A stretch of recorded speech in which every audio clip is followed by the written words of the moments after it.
নমস্কার, আমি উত্তম মাইতি বলছি নন্দীগ্রাম থেকে। মেসি কাণ্ড আপনারা দেখেছেন গত পরশু।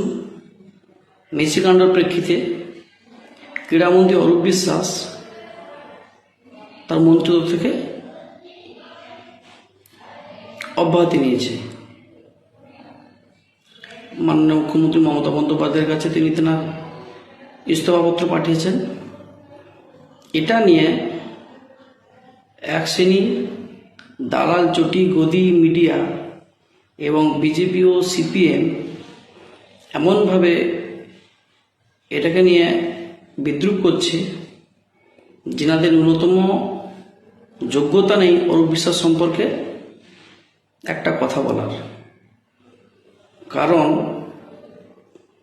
যাদের একটা গ্রাম পঞ্চায়েত জেতার ক্ষমতা নেই, তারা কার নামে কথা বলছে? মন্ত্রী অরূপ বিশ্বাসের নামে কথা বলছে। কে অরূপ বিশ্বাস? কি তিনার রাজনৈতিক পরিচিতি? শুনলেও বাঘ হয়ে যাবেন। কংগ্রেস জমানায় উনি কংগ্রেস করতেন, ছাত্রনেতা ছিলেন কংগ্রেসের। পরবর্তীকালে মমতা বন্দ্যোপাধ্যায় যখন 1998 সালে নতুন দল তৈরি করেন তৃণমূল কংগ্রেস, উনি তখন চলে আসেন মমতা বন্দ্যোপাধ্যায়ের সঙ্গে। এবং প্রপার তখন বামফ্রন্ট জমানায়, বামফ্রন্টের ভরা যৌবনকালে এই মন্ত্রী অরূপ বিশ্বাস 2005 সালে কাউন্সিলর হন। বামফ্রন্টের জমানায় উনি কাউন্সিলর হন। কোথা থেকে? 81 নম্বর ওয়ার্ড, দক্ষিণ কলকাতা। পরবর্তীকালে 2006 সালে উনি বিধায়ক হন। বামফ্রন্টের জমানাতেই কিন্তু জিতেন কত?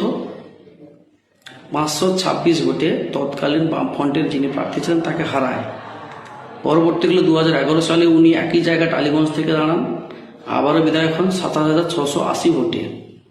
পরবর্তীতে আবার 2016 সালে উনি 9,896 ভোটে তৃতীয়বারের জন্য বিধায়ক হন। আবারও 2021 সালে উনি 50,080 ভোটের ব্যবধান চতুর্থবারের জন্য বিধায়ক হন। এই অরূপ বিশ্বাস। এর সম্পর্কে কথা বলছে কারা? যাদের কোনো অস্তিত্ব নেই, যারা শূন্য, তারা বড় বড় কথা বলছে। তৃণমূলের মমতা বন্দ্যোপাধ্যায়, অভিষেক বন্দ্যোপাধ্যায়ের পরে সমতুল্য নেতৃত্ব বলতে আমরা যাদেরকে বুঝি, ফিরহাদ হাকিম, সুব্রত বক্সি স্যার এবং অরূপ বিশ্বাস, এরা প্রথম সারির নেতা। এর নামে কথা বলছে কারা? যারা 200 টার্গেট দিয়ে 77-এ আটকে যায়, যারা 35-এ টার্গেট দিয়ে 12-তে নেমে আসে, আর যারা বিধানসভায় শূন্য সিপিএম, তারা কথা বলছে। লজ্জা লাগে না তোমাদের? এর জবাব বাংলার মানুষ সঠিক সময় দেবে। 2026 পর্যন্ত অপেক্ষা করুন। নমস্কার।